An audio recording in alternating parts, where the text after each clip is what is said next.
Chapter 9. John and Barbara's Story.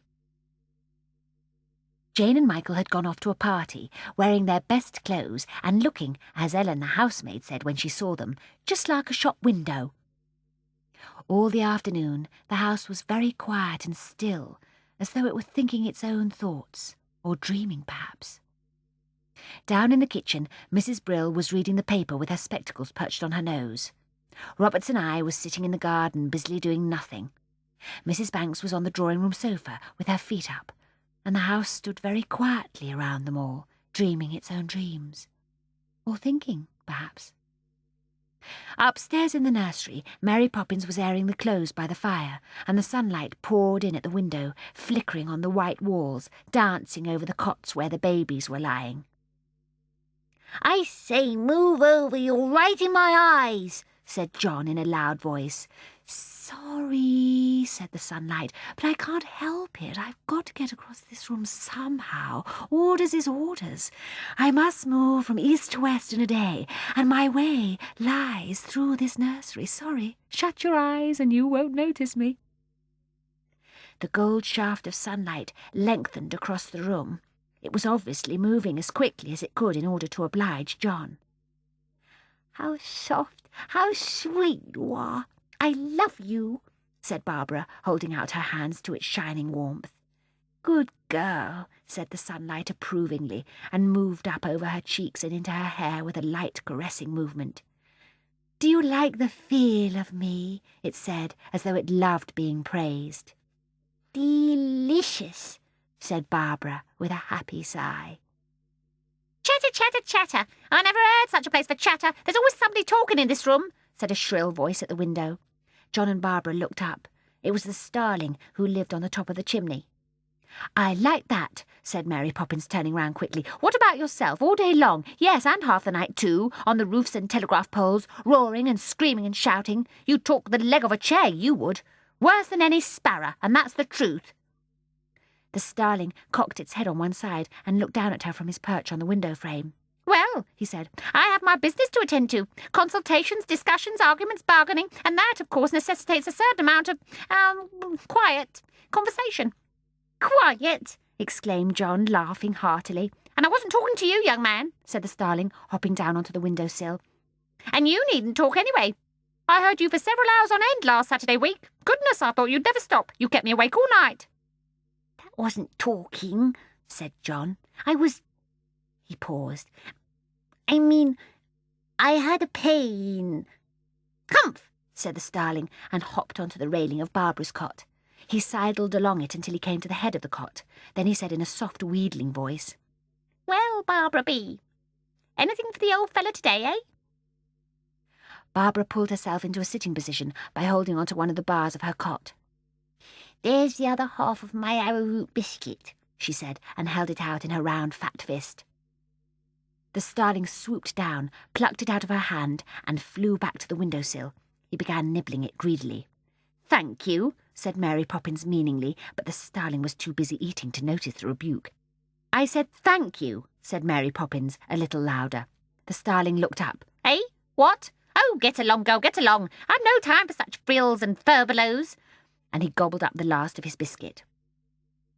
The room was very quiet. John, drowsing in the sunlight, put the toes of his right foot into his mouth and ran them along the place where his teeth were just beginning to come through. "Why did you bother to do that?" said Barbara in her soft, amused voice that seemed always to be full of laughter. "There's nobody to see you." "I know," said John, playing a tune on his toes, "but I like to keep in practice. It does so amuse the grown-ups. Did you notice that Aunt Flossie nearly went mad with delight when I did it yesterday? The darling, the clever, the marvel, the creature. Didn't you hear her saying all that?" And John threw his foot from him and roared with laughter as he thought of Aunt Flossie. "She liked my trick too," said Barbara complacently. "I took off both my socks, and she said I was so sweet. She would like to eat me. Isn't it funny? When I say I'd like to eat something, I really mean it. Biscuits and rusks and the knobs of beds and so on. But grown-ups never mean what they say, it seems to me. She couldn't have really wanted to eat me, could she?" "No, it's only the idiotic way they have of talking," said John. I don't believe I'll ever understand grown-ups. They all seem so stupid. And even Jane and Michael are stupid sometimes. Agreed Barbara, thoughtfully pulling off her socks and putting them on again. For instance, John went on, they don't understand a single thing we say. But worse than that, they don't understand what other things say. Why, only last Monday I heard Jane remark that she knew what language the wind spoke. I know, said Barbara. It's astonishing. And Michael always insists, haven't you heard him, that the Starling says, "Wee tree." He seems not to know that the Starling says nothing of the kind, but speaks exactly the same language as we do. Of course, one doesn't expect Mother or Father to know about it because they don't know anything, though they are such darlings. But you'd think Jane and Michael would. They did once, said Mary Poppins, folding up one of Jane's nightgowns. What? Said John and Barbara together in very surprised voices. Really? You mean they understood the Starling and the wind and what the trees say, and the language of the sunlight and the stars? Of course they did once, said Mary Poppins. But how is it they've forgotten it all? Said John, wrinkling up his forehead and trying to understand. Aha, said the Starling knowingly, looking up from the remains of his biscuit. Wouldn't you like to know? Because they've grown older, explained Mary Poppins. Barbara, put your socks on at once, please. That's a silly reason, said John, looking sternly at her. It's the true one, then, Mary Poppins said, tying Barbara's socks firmly round her ankles. Well, it's Jane and Michael who are silly, John continued. I know I shan't forget when I get older. Nor I, said Barbara, contentedly sucking her finger. Yes, you will, said Mary Poppins firmly. The twins sat up and looked at her. Ha! Said the Starling contemptuously. Look at them! They think they're the world's wonders, little miracles. I don't think. Of course you'll forget, same as Jane and Michael. We won't, said the twins, looking at the Starling as if they would like to murder him. The Starling jeered. I say you will, he insisted. It isn't your fault, of course, he added more kindly. You'll forget because you just can't help it. There never was a human being that remembered after the age of 1, at the very latest, except, of course, her. And he jerked his head over his shoulder at Mary Poppins.